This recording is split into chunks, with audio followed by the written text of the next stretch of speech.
दुख में सुमिरन सब करे, सुख में करे ना कोई। जो सुख में सुमिरन करे, तो फिर दुख काहे को होए।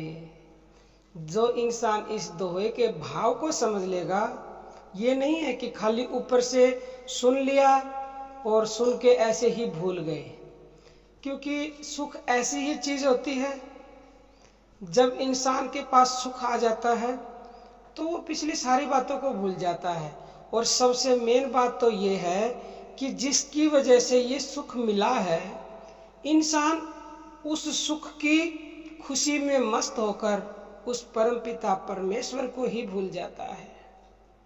और ऐसा भूल जाता है कि उसे कभी याद करने की सोचता ही नहीं है।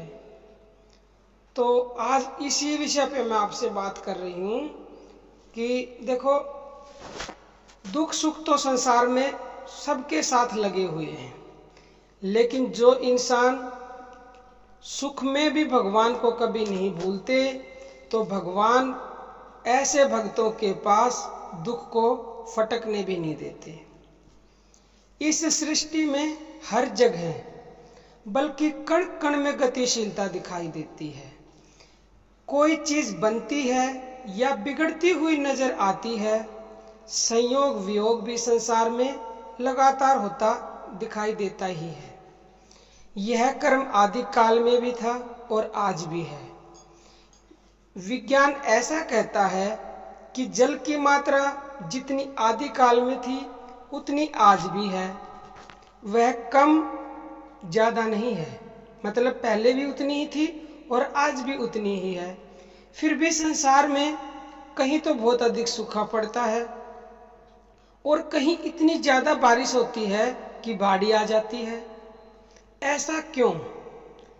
ऐसा है इसलिए कि ये परमात्मा का नियम है, क्योंकि परमपिता परमेश्वर इस सृष्टि को संतुलन में बनाए रखने के लिए ऐसा करता है। अगर ऐसा ना करे, हमें उस समय ये लगता है, और कई लोग तो टीवी में समाचार आते हैं, उस जगह बाढ़ आ गई, उस जगह सूखा पड़ रहा, बोलते भी हैं कि देखो कहीं तो सूखा पड़ रहा है, कहीं बारिश रुकी नहीं रही है। तो ये सब हमारी समझ से बाहर की बातें हैं, लेकिन जो समझ लेगा वो फिर ना तो कभी परमात्मा को दोष दे सकता है और ना ही कभी उसे गलत ठहरा सकता है और ना ही कभी उसे कसूरवार ठहराएगा। ईश्वर ने इस संसार को इस तरह से विविध रंगों से सजाया हुआ है कि इसमें अनेक तरह के उतार चढ़ाव इंसान देखता है। ऐसा इसलिए है क्योंकि भगवान ने सबको अपने नियम में बांधा हुआ है। मनुष्य सोचता है कि मैं अपनी बुद्धि से ही और शक्ति से सब कुछ हासिल कर सकता हूँ, पर अनेक मौकों पर सृष्टि के अनबुझे रहस्यों के सामने वह अपने आप को लाचार महसूस करता है। सुख की तलाश भी कुछ ऐसा ही काम है। इंसान सोचता है कि वह अपनी कोशिशों से हर तरह का सुख हासिल कर लेगा, पर फिर भी अंत में वह दुख ही महसूस करता है। कोई व्यक्ति बेईमानी का रास्ता यह सोचकर अपनाता है कि सुखी होने का यही शॉर्टकट है, लेकिन फिर भी वह सुखी नहीं हो पाता। प्रकृति के तमाम रहस्यों की तरह सुख दुख इंसान के हाथ में नहीं है, बल्कि वे तो भगवान के हाथ में है।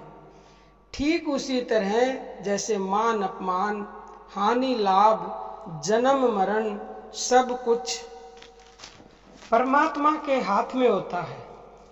इसलिए जो मनुष्य परमात्मा के बनाए गए नियमों के अनुसार कर्म करते हैं, वे हर स्थिति में सुखी होते हैं। यह ठीक है कि भगवान ने इंसान को कर्म करने की स्वतंत्रता दी है, लेकिन इसके साथ ही कर्म के अनुरूप फल देने की व्यवस्था भगवान के हाथ में है। जैसा तुम्हारा कर्म होगा, उसका वैसा ही फल भी प्राप्त होगा। परमात्मा का जो नियम है वह इस प्रकार है, कर्म करना तुम्हारा काम है, फल ईश्वरीय व्यवस्था के अनुसार ही प्राप्त होगा। यानी अगर कोई व्यक्ति बुरे कर्म करने के बाद दुख के रूप में उसका फल सामने आने पर उससे बचने की कोशिश करे और कहे कि मैं तो दुख नहीं भोगूंगा, तो वहाँ पर भगवान इंसान को गुलाम बना देता है और उसके हाथ मजबूर हो जाते हैं। ये तो आप आम जिंदगी में भी देखते हैं। अगर किसी ने किसी का मर्डर कर दिया और मर्डर करने के बाद उसको अगर सजा हुई, मतलब उम्र कैद की हो गई या फांसी की हो गई, अब वो मना करे कि मैं उसका फल मिला वो भोगूंगा नहीं, तो जबरदस्ती उसको फिर कैद में डाल देते हैं। ऐसे ही भगवान का भी नियम है, उसके हाथ बांध देते हैं भगवान भी। उसकी अकल काम नहीं करती, उसे बुरे कर्मों का फल दुख के रूप में भोगना ही पड़ता है। फल भोगने में मनुष्य स्वतंत्र नहीं परतंत्र है। फल वह अपनी इच्छा या सुविधा से नहीं भोग सकता। बुरे कर्म तो वो कर देगा बड़ी आसानी से, लेकिन फिर फल भी उसको ईश्वरीय इच्छा से ही प्राप्त होगा, और जो प्राप्त होगा वो उसे हर हाल में भोगना ही पड़ेगा। परंतु अगर हम भगवान की शरण में चले जाते हैं तो उन दुखों से हमें जल्दी छुटकारा मिल सकता है और उन दुखों को सहने की शक्ति और ताकत हमें मिल सकती है। जिस तरह से अगर किसी आदमी को सजा हुई है, मान लो उसे 20 साल की सजा हुई है, तो अगर वो वहाँ पे रह के अच्छे काम करता है तो उससे खुश होकर उसकी सजा कम कर दी जाती है और उसको बाइज्जत बरी कर दिया जाता है। उसके अच्छे कर्मों की वजह से 20 साल की सजा जो उसकी हुई थी, उसको उस सजा से हो सकता है 10 साल में या उससे भी कम में छुटकारा मिल जाए। इसी तरह से अगर हम सिर्फ भगवान की शरण में हो जाएं दुख आने पर, तो वो दुख हमें जल्दी उन दुखों से छुटकारा मिल सकता है और उन दुखों को सहने की हमें भगवान शक्ति और ताकत जरूर देते हैं।